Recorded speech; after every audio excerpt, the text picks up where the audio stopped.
Okay, welcome everyone to another nice webinar that we are organizing with a new friend. Omkar Joshi is participating from India today, but we are not going to speak cybersecurity of India, but we are going to speak more around Estonia. So, and also the European market. So we want to look together with Omkar and Murat today. What are some of the new trends in cybersecurity? How the attacks are happening these days? What are some of the effects and what are some of the priorities that we need to take care?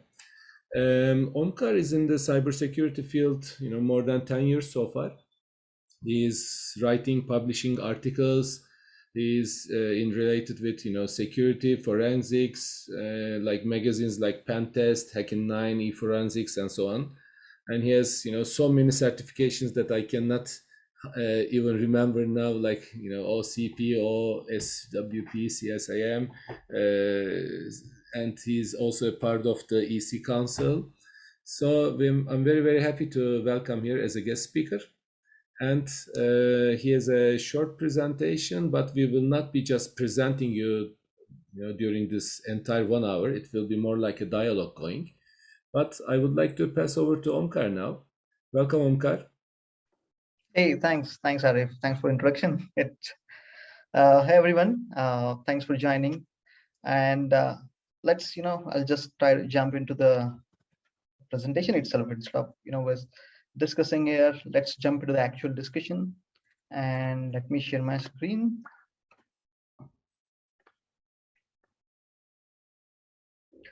Great. So this is the topic, the cybersecurity Estonia. So as we know, like we are already, not we, the world itself is already moving towards the digitalization. Although if you talk about government sector, you talk about organizations, everybody is moving towards the digitalizations, cloud. The next generation, what we have is artificial intelligence, machine learning. A lot of technologies are, the technologies, I would say, they're evolving. And when we talk about ourselves, like personal safety and security, why not about cyberspace? That is a question which always ask me myself to me and maybe one of my colleagues and maybe organizations. Why do we not take cybersecurity seriously? What are the trends? So this basically presentation is all about what will be the next things which we cannot predict, because this is something which is the future, and what are the actual trends which we have in the cybersecurity. So let's jump into the discussion and the agenda of this, what exactly we are going to discuss. Yes, so the first thing which I would like to, discuss about the trends. What are the top trends in the cybersecurity in the current market? It can be anywhere. This is not specific to a region. This will be globe. So what are the top trends in the cybersecurity which we are facing, the organizations are facing, and how basically the war which we had recently, Russia, Ukraine, how it actually affecting the cyberspace. Then the next thing I'll go into what are the attack surfaces.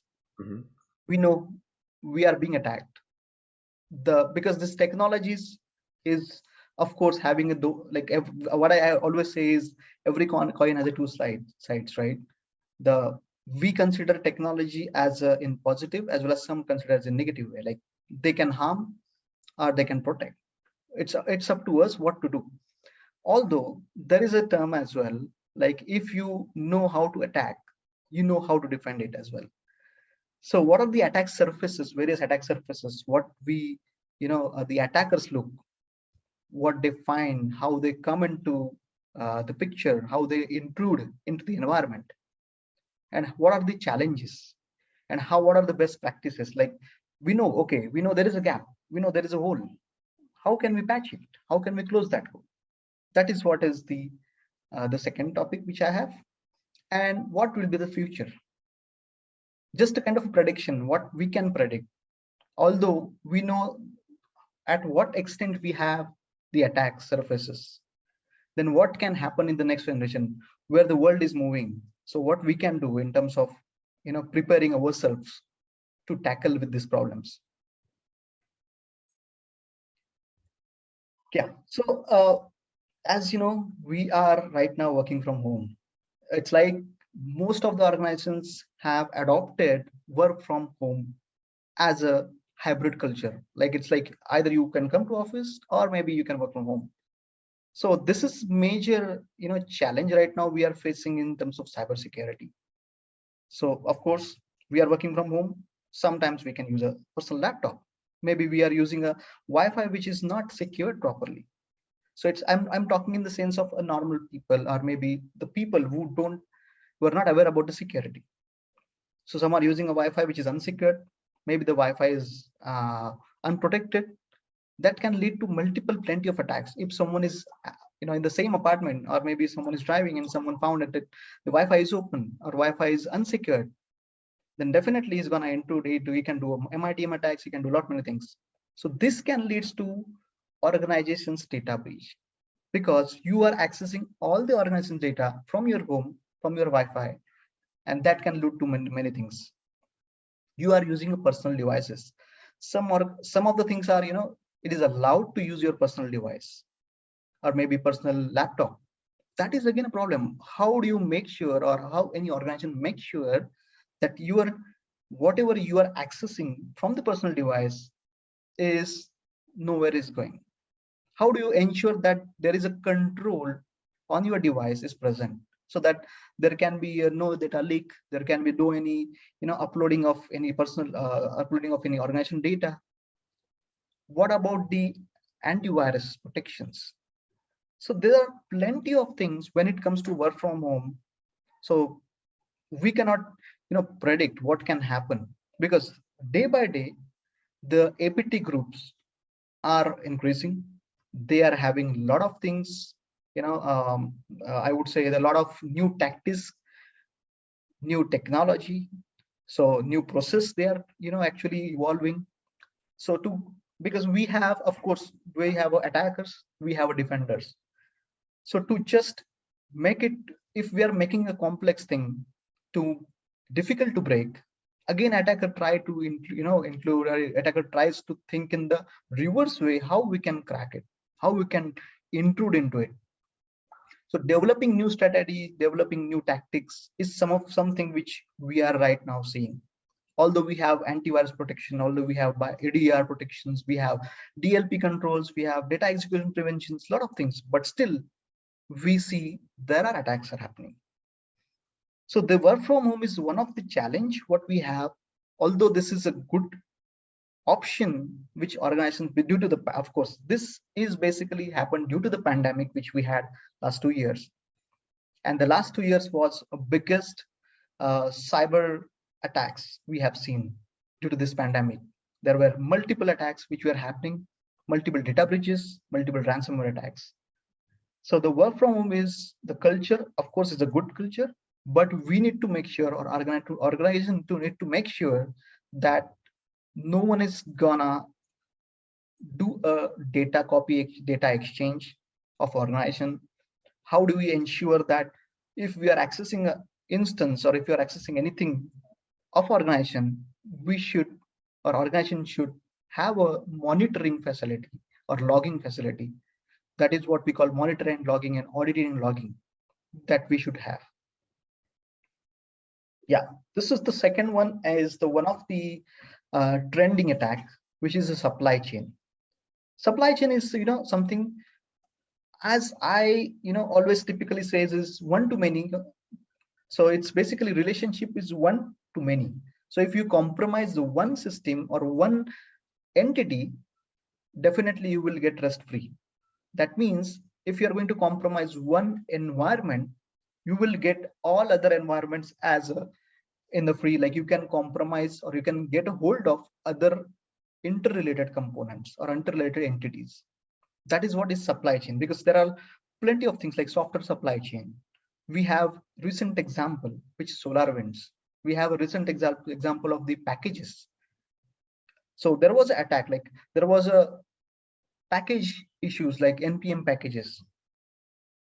lot of attackers, modified the packages, and those whoever is downloading the packages in using the packages, they got affected. So you get a hold of one thing, you will get hold of everything. So it's a kind of one to many relationship. And the SolarWinds, as we know, the SolarWind was, they're having a software issues, like these the software, the whatever the SolarWinds were having, those the customer which they are utilizing their software like as a SaaS, they got also affected. There was a massive supply chain attack happened, and it was well known as SolarWinds attack. And there was 18,000 customers affected. Of they, like, of course the SolarWinds are huge. They have plenty of customers. They have downloaded their software from the trusted source, of course, but they don't know that that is already been intro. I would say the data integrity, it was modified, and then the customers as well as the SolarWinds that got affected. And this was biggest supply chain attack. And the recent one was from the NPM packages. So it's like we never know what can happen, even though we are securing our perimeter. What about the software? What about the software? Like you are having, if you are a SaaS provider, software as a service, what you can do to make sure that this is something cannot happen? How do you make sure the integrity is maintained? How do you make sure, how do you cross verify the integrity of the software which you are providing and which you have? So that is what is supply chain attack, and it's day by day increasing. And the next target which I am seeing is the open source. We have a lot of open source softwares, we have a lot of open source operating system. So open source is, of course, is a good, like you can make a changes, you can do a lot many things. But if something happens to open source, you're downloading it, that definitely it's gonna huge cyber attack, because that is something is supply chain example, like software supply chain attack. The next trend which we are seeing is the ransomware. So whenever we see, we heard every month or maybe every once in a quarter, there is this ransomware has came. It was affecting multiple devices, multiple systems, workstations. My files got encrypted. So there definitely I would say the rise in the ransomware development group. So there is a service which ransomware already started, like ransomware as a service. We have software as a service, infrastructure as a service, not many things. But this is something is RAS, that is ransomware as a service, which right now the attackers have started. And they are, you don't believe, they are recruiting those who know how to develop or code the ransomware. So this is something is very, very dangerous, because the ransomware development groups are increasing. This means someone or the team of people are working how to of course we have plenty of detection controls, perimeter controls, but how do you bypass it? So they are actively working whether we can bypass this, what can we make so that this can be intruded without any detection.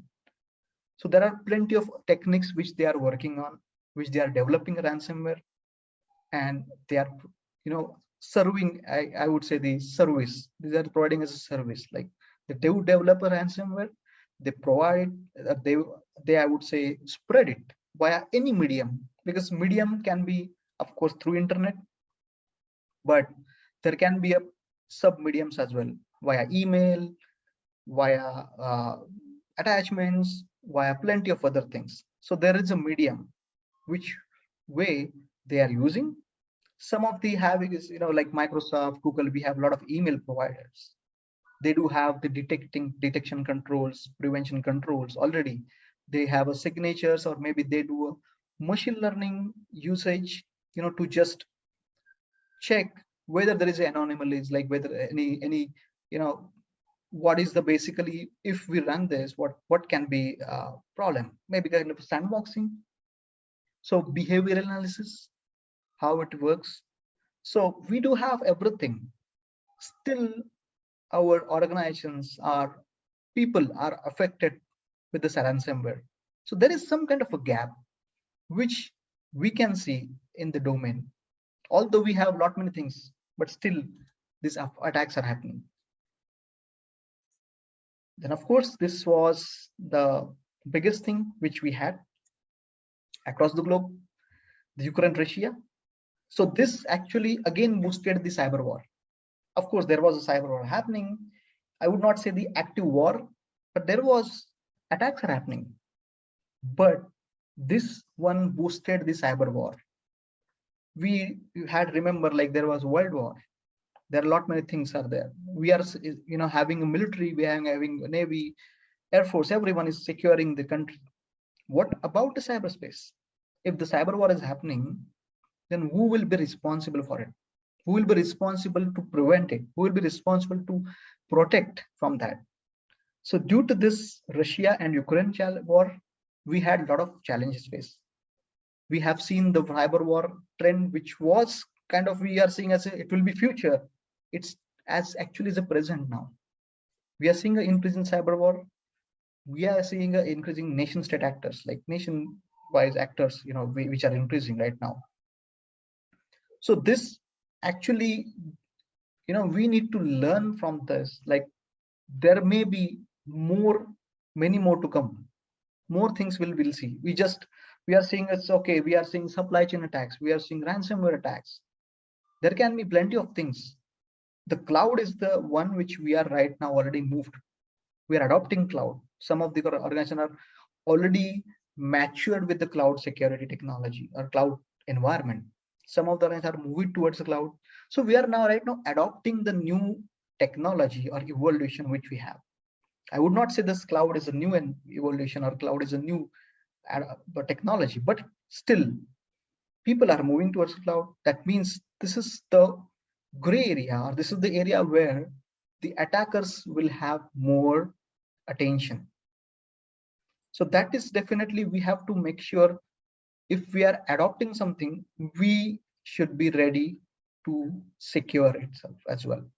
Although the cloud is a shared responsibility, but that doesn't mean we are not responsible for security of the cloud environment. It is a shared responsibility. And of course, this is the always trending attack, and this will be never ending, because social engineering is something is that I just remember there is a one terminology in the social engineering. Human is the weakest element in the world. Weakest is in, it's not, I would say, in terms of the strength, in terms of the thinking things like, okay, I'm getting email. Okay, what is the problem if I open that email? What is the problem if I open that attachment? What is the problem if I click on the link of the attachment, or maybe click on the link which is embedded into the email? So this is something, tricking with the human's mind is very easy. Playing with the human's mind is very easy. That is the reason the social engineering attack is always successful. So we have seen a lot of in 2021, 2022 as well, and these phishing attacks are also increasing. Like a lot of people are getting phishing emails. They are being, it can be phishing for their personal details, maybe phishing for their card data as in the payment card data, credit card or debit card. So we are seeing new phishing emails, new phishing tactics as well. Like although we have the multiple policies in place, we do have, like when it talks about email security. So email is something which we have, and we have SPF, DMARC, DKIM records. If it is not properly configured, then definitely this is something which we gonna see always. This is the one of the good example of CEO fraud. Maybe CEO is in, I would say, who is the topmost of a company hierarchy. So the business email compromise, this is also increasing. Like, hey, I'm a CEO of the company. Like maybe I'm the attackers spoof the email ID of this, or they will impersonate the email of the CEO, or maybe whoever is the higher authority, and they send an email, and they can ask for anything. Like, and also the employees are responding. Oh my God, I have received the email from CEO and I need to respond back. There is something I need to send him the money. Yeah, that is something is also happening. So this is the top trends which we are seeing in the 2021, 2022. And definitely we are going to see much more trends with the new tactics, with the new, complex things, and also the detect. However, we have detecting it, preventing it, but still there is something which always call at a 0 day. So when it comes to 0 day, we are not sure whether we are affecting or not. It's just, it's not a public disclosed. It's a 0 day, nobody knows about it. And in that scenario, what we have currently, what we should be in place, whether this 0 day, if we are affecting our organization, then what we can do for that, whether we do have any compensatory controls. So these are the plenty of things which we need to look when it comes to a 0 day. And Omkar, I think that's very comprehensive. And also, I would like to ask maybe Murat if he has a few words that he can add Sure. from his point of view. Let's not change the slide, but maybe he can also have a few words that he can add. Sure. Of course, yes. Thank you, Arif. And welcome, everyone. I'm not going to repeat what Omkar was brilliantly summarizing and added up into 5 main ideas. But let me try to describe the same issue from the motivation angle. By motivation, I mean motivation of the attack actors. So work from home is a very, it's not specifically creating any new motivation. It's basically making life of any type of hacker easier, right?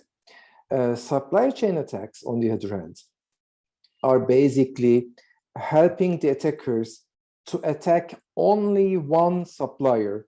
It could be an IT supplier, it could be a cybersecurity supplier, or it could be a main supplier for an industry, and then affect all of those, all of the customers of that suppliers.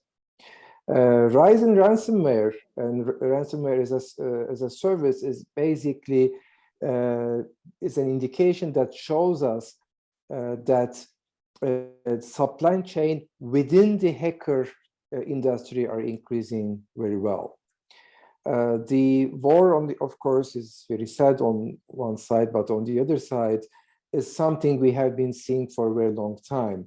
I remember in 2008, one of the first attacks from Russia to Ukraine by a hacker, and basically created a blackout for a short while. And I remember there was a Wired magazine article saying that this could be a blueprint of future wars. And now we see that the war on one side, of course, we do have the land, sea, as well as air fronts, but there is a very major cyber front to the current war, and we can see it very easily. Social engineering is basically also another way of using hacker potential to earn more money by not attacking large organizations, instead attack very large groups of people at a very time by creating a malware or creating a new way of attack, and then use it to earn a small amount of money for from many people at the same time. So at the end, it would be a very big chunk of money. Arif, thank you. Yeah, thanks, Murat, for this insights. Yeah, definitely. This topic is something which we cannot. It's not kind of 1 hour or something. This is because this is kind of research, and we should have everything. If it comes to discussion, It will definitely a long, more than days as well. Great. Okay, so Cool. So what about the attack surfaces now? We have seen the trends. So definitely there can be multiple trends as well, and there will be. So what exactly the attack surface? How do we reduce it? We are seeing a lot of attacks are happening, but how it is happening? Where is the entry point? We don't know, or maybe the people don't know, maybe organization don't know. So just to give you a background on the attack surface, of course, the attack surface is nothing but, just in a simple term, number of possible access or entry points from which the attacker enters into the organization. Attacker can enter into the workstation, assets, anywhere, mobile devices as well. So there can be multiple entry points which can lead to intrude into your network. That is what is attack surfaces. And what about what are the attack? Those was the major thing is what we are right now is the digitalization. It's digital is what we are having the assets which are connected to the internet, to the network, which is digital asset. It can be mobile, it can be workstation, it can be server, it can be cloud instance, it can anything. IoTs as well. So anything which is connected to the network is what we are seeing as a digital, maybe smart homes as well, like IoTs, SCADA systems, anything. So this is one of the attack surface, or I would say one of the type of attack surface through which attackers can intrude into the environment. And there is one more thing is a physical. Physical is something, you have, maybe you are gaining a physical access to the organization or maybe to a specific target. Maybe you are doing a telegating, you are cracking the biometric system, you're having the multiple, swiping the card, you are trying to crack it, or you are trying to bypass that, and you are entering into the organization, you are entering into the location which is supposed to only enter by authorized personnel. That is a physical attack surface. Like attackers are gaining physical access to the specific asset, or maybe I would say the specific control, physical control. And it can happen via multiple ways. How it can happen? Either we can do a phishing, like social engineering phishing. Within phishing, you can gain access. You can do a lot many things. Malware spreading, or maybe ransomware.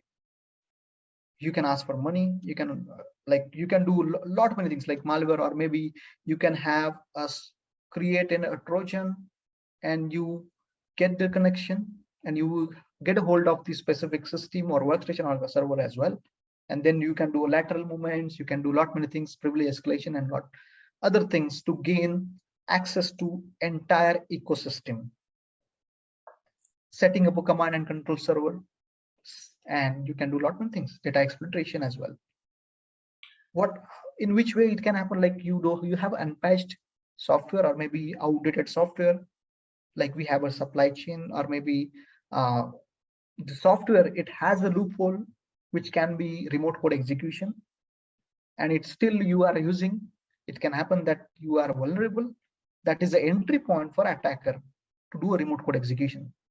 It can be OS, it can be software, it can be anything, packages as well.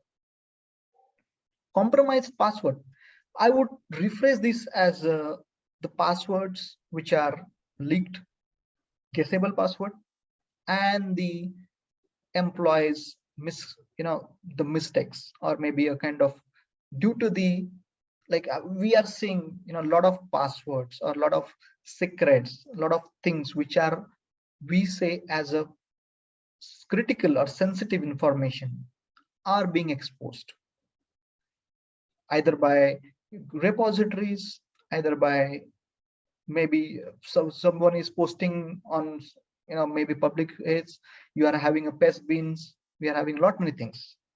So the passwords are the one which can also attack surface. Like if the password is guessable, if the password is already posted somewhere, if your the password is disclosed anywhere, which is a publicly accessible entity, that can be an entry point as an attack. So attacker can, so basically attackers, or I would say the cyber attackers, they are, keen to always find multiple things, or they are just, what can I find in specific entity? What should I focus for? If I'm not finding this thing, what should I do? So day by day, this is something is gonna indefinitely increase if we are not taking care of it ourselves. Maybe it can be organization responsibility, also it can be a security as well as the people's responsibility, that we should make sure these attack vectors are there, no problem, but we are making sure that we are having a lesser risk level, or we are securing ourselves with this things, and at least we do have that much of control that we cannot be directly attacked. Although there can be a lot of attacks we can see on our environments, but we are capable of responding back, or we are capable of blocking them. We are capable of not getting hacked. That is the what we need to do. Omkar, I have a question here to Yeah. to Murat. Also, another, for example, critical trend is the digitalization, as we all know. So a lot of IT teams are under, huge pressure from either CEO or other teams, to fast digitalize their organizations. So this means that that we can be having a lot of attack surfaces which we're not aware of, maybe because we think that we are controlling things, but you can hardly control who is publishing new domains, who is doing what kind of new improvements in the software that's under production. Every day there is something new distributed, and Right. not only from my company but also from the vendors that I'm using. So can we be 100% aware of our attack surfaces? Is this possible? Or if it's not, what is a good idea about how we can be in control of our attack surfaces? This is a question to yourself and also to Murat. Maybe you can contribute. Definitely. So yes, that is a possible, like 100%. Like, as what I feel is, we cannot guarantee 100% of security, but there is a but. So we can lower down the risk what we have in terms of cyberspace. So yes, to answer your question, definitely we can lower down or maybe control on this kind of attack vectors. There are multiple factors which we need to look at, or from organization perspective as well as our own perspective. So this is something what I have in my next slide, at reducing. How do you reduce these attack surfaces? But one of the major point which I wanted to highlight here is, we should educate our PPT process, or we should evaluate our PPT process. PPT as in the people, process, and technology. That is what I feel is, if we are evaluating and educating and having proper things in place for our people, process, and technology, then we are almost solving multiple things. We are already lowering down these attack vectors and attacks being happen on the environment. So this is what I feel. But yes, Murat, if you have anything, please feel free to add. Yes, maybe I'd like to add a new terminology. I mean, the terminology that we always talk about, what Arif was mentioning, Omkar, was what we call the shadow attack, shadow IT. That's basically some information technology in the company, working for the company, but the IT department has no idea about it. We have seen the tendency of shadow IT increasing, where there is a large demand from the business, from the management, of creating more and more solutions that are supported by IT, or by technology, but the company's own IT department is not strong enough to support, to create all of those. And sometimes, unfortunately, cybersecurity has also a worsening effect on shadow IT, because if there's, for example, very strong and very robust cybersecurity rules, sometimes departments such as marketing, sales, and others would say that instead of going through all those cybersecurity related due diligence steps, I would basically get a private contract with an external party who would basically create the solution and run the solution for me. But at the end of the day, that solution belongs to the company. The information within the solution belongs to the company, and sometimes even the information is privacy-related information. Those are PII that may affect and create some legal problems against the company. So this is very important, and companies should have a more flexible security and IT structure. Instead of trying to control everything, they have to be flexible enough at least to learn everything, so that they have the full inventory of their corporate assets, in-house or outsourced, and then try to secure everything based on that inventory. Thank you. Yeah, that's rightly said, Murat. Thank you for this insight.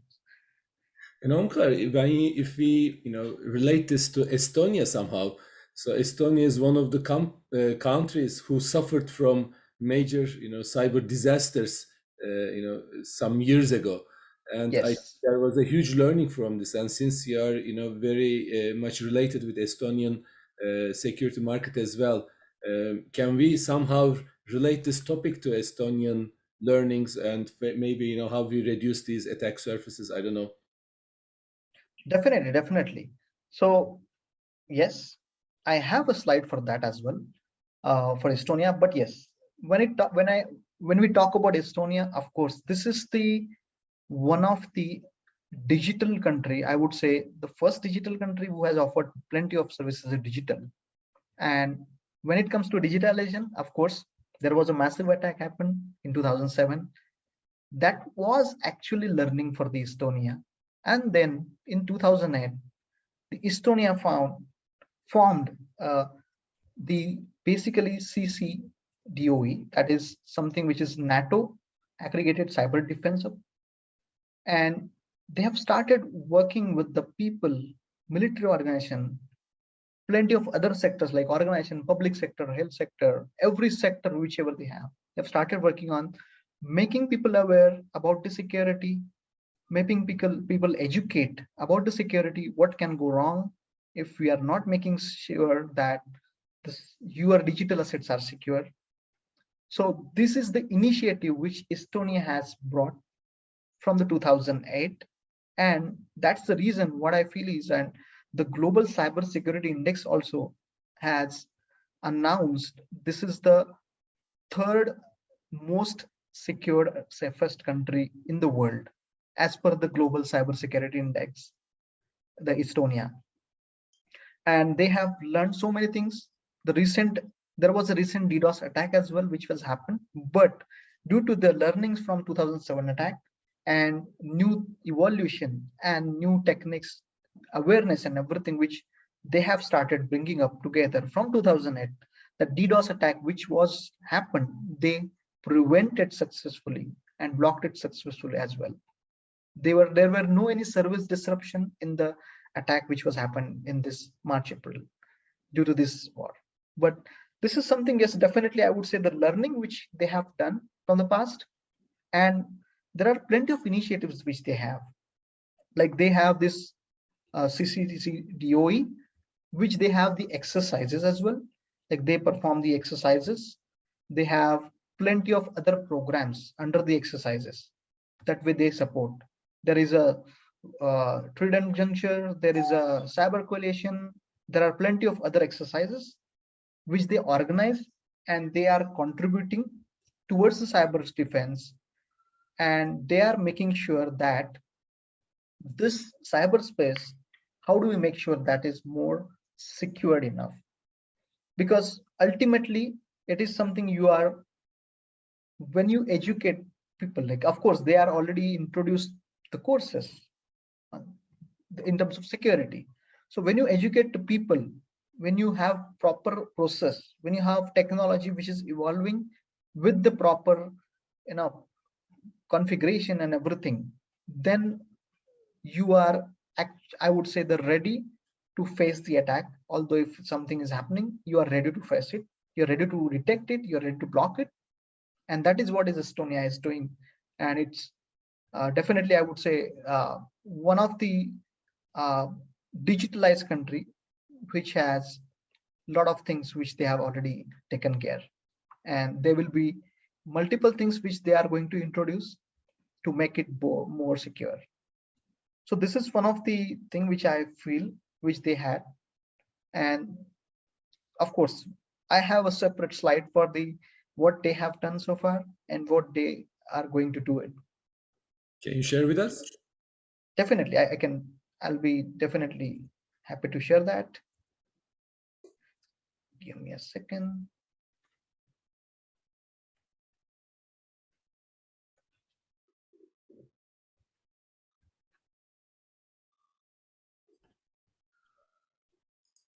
Okay, let me share this.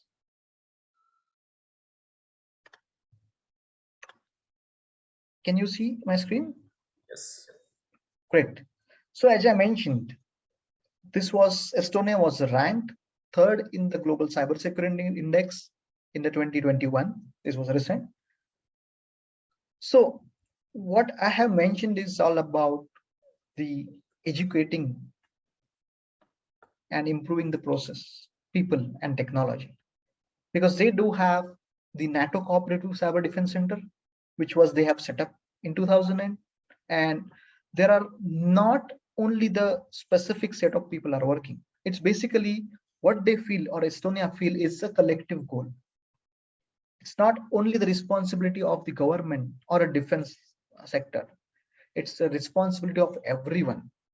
So what they do is they make a collaboration between public sector, private sector, third party sector, and everything. And they ensures that they are aware of everything in terms of security. They provide by providing the exercises, either by providing a training, either by testing the solutions which they have. So there are plenty of initiatives which the Estonia is taking right now in terms of defending themselves on the cyberspace. And of course, this is what right now they are also adopting. So when I feel like, what I feel is, so far adoption or adopting a new thing is always, or I would say sometimes it's a problematic, either by people which we have. Maybe adopting a new technology is something is what is required always, or adopting a new thing, but still somewhere the people are not ready to do that. That is where the responsibility of the organization, or maybe a sector which is government sector or other sectors, is there. Like they need to make sure they are making the people aware about what can happen, what can go wrong if you're not adopting. So this is what the Estonia is already doing, and they are being a proactive because they have seen the attack. So they are already proactive in making the cyberspace secure of the Estonia digitalized. And this is still an ongoing process, isn't it, Omkar? So they're not like, we are the top three in the world now and we can sit back, relax, we solved a lot of things, but Yes, it's like a race, and we still have to improve ourselves no matter what. Even if we are in the first rank, doesn't matter. exactly. That's correct. So the rank is something which, this global cybersecurity index, they study, they do a research and everything, and based on that they provide a ranking. this is something is kind of, I would say, a motivation part as well. Like, yes, we are doing it to make it our country secure, and what needs to be done to be secure more in the coming future. So that is definitely always, like, when it comes to a personal thing also, we make sure that our future is secure. So why not about cyberspace then? So that is definitely a question we should ask to ourselves in terms of cybersecurity. We should make our future secure in terms of the cyberspace as well. So so far we have the last 15 minutes. So I would like to ask to you. We have seen the trends. We have seen some of the priorities. We have seen some of the best practices, what they are doing, from the country perspective. And I think there's also good reflections from the company perspectives. But Right. A lot of guests today are also coming from maybe as a CTO, as a security manager, or a founder of a company, and they would like to hear maybe a little bit about what would be my organization's top priorities in terms of IT security. So where shall I focus myself? Where shall I guide my teams? Of course, everybody has a plan, everybody has an idea, but it's good to see some other people's ideas or point of views, so that maybe I can pick a few things and I can go back to my organization and I can ask, are we doing these guys? Yes. We have a poll in terms of this. What are your top priorities of your organization's IT department? So let's go over this. You can make multiple selections, for up to 3 of them. And so we just shared it together with you, with all the participants. And let's wait a few minutes or a few moments, let's say, Omkar, until Definitely. they answer them. And then I would like to hear from you, what is your perspective in terms of prioritization? How would you prioritize things? And how does some of the researchers show us, from the global perspective, what would be the IT security team's priorities nowadays? Yes, definitely. Yes, Uh, we can wait for the polls. Like, yeah, we have received a few responses. that's great. So the So, top priorities can be anything. So it's basically, it's the individual choice, or maybe the organization's, the higher entity choice. But ultimately, we have to make sure we are prioritizing it properly, and whatever is what we feel as we are behind, we should prioritize it. okay. And what would be the few elements that you look at in terms of prioritization? Is it, for example, the reputation? Would it be the monetary cost to me, or how much fining I will get, or a combination of this? How would you what would you use while prioritizing from your perspective? Right. So when it comes to prioritizing, first one is of course, what I would feel is monetary is, of course, is a separate part. But when it comes to a company's reputation, because the cyber attacks ultimately affects the reputation. The monetary, of course, when it comes to a compliance or regulatory compliance, we have is like GDPR, we have PCI, we have lot many other FedRAMs of multiple plant compliances we have. When anything happens like data breach, we do have, of course, there is a fine. So GDPR also fine companies. So ultimately the monetary, this monetary piece is a separate entity itself. But if we are prioritizing the, what I feel is the multiple sectors, then this gap which we have the monetary, like the being attacked and the GDPR is finding us or seeing us, will not occur at all. So I would suggest is something which is the reputation part comes, because it's what it is you are having in the market, your identity. So that is what is definitely And how do you make sure your reputation is good? Of course, we are talking about cyberspace, cybersecurity, and we are not talking about other things. So when it comes to cybersecurity, how you make sure your reputation is good, and how you make sure you are not being fined by any of the compliances or law. That is the cybersecurity. How do you prioritize it? Okay. What things you find out as a gap? That what I feel is the. Let me share you something for this. Okay, we have the poll results, right? Yes. Okay, that's great. So, okay, can you see my screen? We can see you, not the screen. Oh, okay. Great. So we have the priorities from the people. The improving is 70%, improving awareness is 70%, 40%, 40, 60, and 0. Okay, that is good. We don't have priorities. That is really good. We have a 0%. This is really makes me feel like, okay, although we don't have any other priorities, but we don't have top priorities for our organization, they are answering 0%. That is correct. That means we are doing good. Okay, great. So what the specifically global CISO or voice of the CISO says. So there is a proof point, voice of the CISO 2022. They have collected, they have researched, and they have found that these are the top priorities which they think as a CISO, and how many percentage of that they are thinking that is more priority to them, and that is a higher priority to them. Definitely the improving protection. So we have data protection, data privacy, information protection. So data in transit, data at rest. This is something we have to, of course, improve. Adopting the DevSecOps. This is one of the area which we need to focus on. Building or adopting a security in the DevOps is what is required, because we do have DevOps so far. But what about security? We should not keep security at last.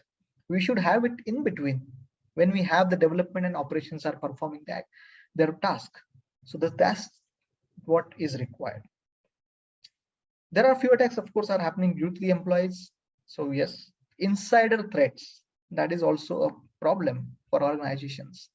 So the cybersecurity awareness to the employees, this is what they feel as a second priority, and the others are what they feel as a less priority. But adopting and protecting their self. See, the organizations are here, of course, to protect their own data, protect their customers' data, protect the information, having proper data classification, segregation. Like we have a lot of data types, right? It can be when it comes to PII, when it comes to PCI, of course, personal identified information, credit card information.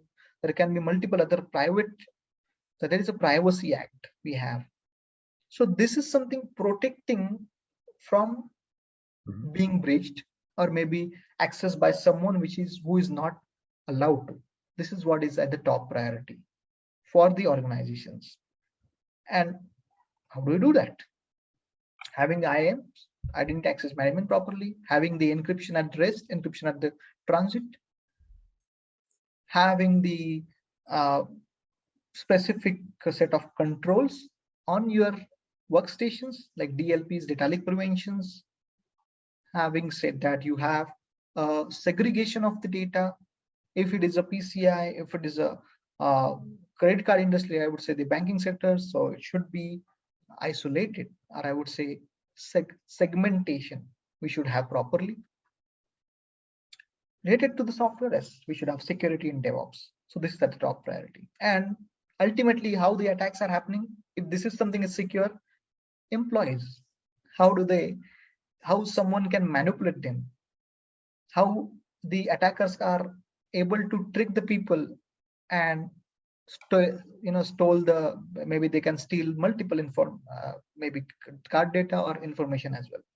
So improving the employees awareness, in terms of security is also one of the area which still we, of course, I'm not denying that organizations are doing the awareness programs, but still the social engineering attacks are happening. So there is a gap. That gap analysis is one of the area which needs to be done regularly. So Omkar, there's one question coming from one of the participants. Maybe if you can come up with a very short answer because it's our last 5 minutes, so we can go for wrap up.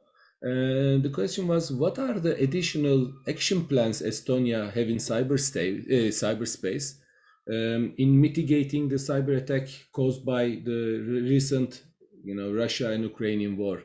Do you have any idea about this? Right. So as I mentioned, of course, this is, as Estonia is very additional actions, not all the actions, but are there some additional things that they're doing? right. So as I mentioned, like, of course, the Estonia is sharing the border, a lot of borders with the Russia, and Russia, Ukraine is, we have a lot of war things are happening. Of course, as I mentioned, the Estonia is already, there is a RIA, information systems. So they are making sure that a lot of things and exercises can be done. What things are going currently? What are the different attacks which they are facing, or maybe the world is facing? So having that collective approach, having that said, okay, there are plenty of things are happening. So what we can do to protect from that? What we can do a new innovation? So there are a lot of improvements, lot of developments which are going with the help of this NATO-based Estonian Defense League cyber unit, and they are making sure we, kind of Estonia itself is basically, do a research and development, how the public sector, they can come together for the safety purposes. How about the institutions, whether we can educate the people, or whether we have, educating themselves in as a specific set of security entities. So there, of course, they have multiple fundings. We have NATO. So this is something what currently they are, the Estonia itself is doing to make sure this war or whatever cyber war is going on will not affect much by having the proper controls. As I mentioned, one thing is DDoS. So the DDoS controls, which it was a DDoS attack happened, but still due to the proper controls, due to the proper awareness, due to the proper technology, adopting a new thing, it was actually detected and easily blocked. They haven't even seen the service disruption anywhere due to that DDoS attack. Okay, so the last 2 minutes for us, because we are in a work day, and most of the guests will go back to their maybe meetings. Right. So be careful about the time as well. So Murat, what can you contribute from the perspective of prioritize, maybe some last words? What would we prioritize from your perspective as well these days? Yeah, let me give you one very impressive statistics. Remember, Arif, Omkar was mentioning about the Global Cybersecurity Index, where Estonia was number 3 on Earth. There are normally five different categories, and Estonia did full 20 points out of 20 for each and every one of them. Only one of them was slightly lower. So the full ones are legal measures, technical measures, organizational measures, and cooperative measures are 20 out of 20. But Estonia in total made down to 99.48, because the last one with the 19.48 was capacity development. So even Estonia, with all those priorities and everything, cybersecurity capacity, cybersecurity workforce is still a problem. This is why they couldn't be number 1, shared 100 points with USA. So I believe this is where BugBounter comes into play. Thank you. So crowdsource is a good option in many ways, because there are a lot of freelance experts throughout the world, which can really support the organizations, governments, companies, small, medium, large enterprise, doesn't matter. And I believe we need to utilize whatever workforce we can have. Any talent is a welcome talent. I think a lot of organizations need to change their mind perspective, whom we can collaborate with. So thank you very much, Omkar, for today being with us. It was a pleasure welcoming you. Thank you, Murat, and thank you all the participants. This is the session, and we will be sharing this video link very, very soon. Hope to see you again. Bye-bye. Yes. Thank you. Thank you, Murat. Thanks everyone for joining.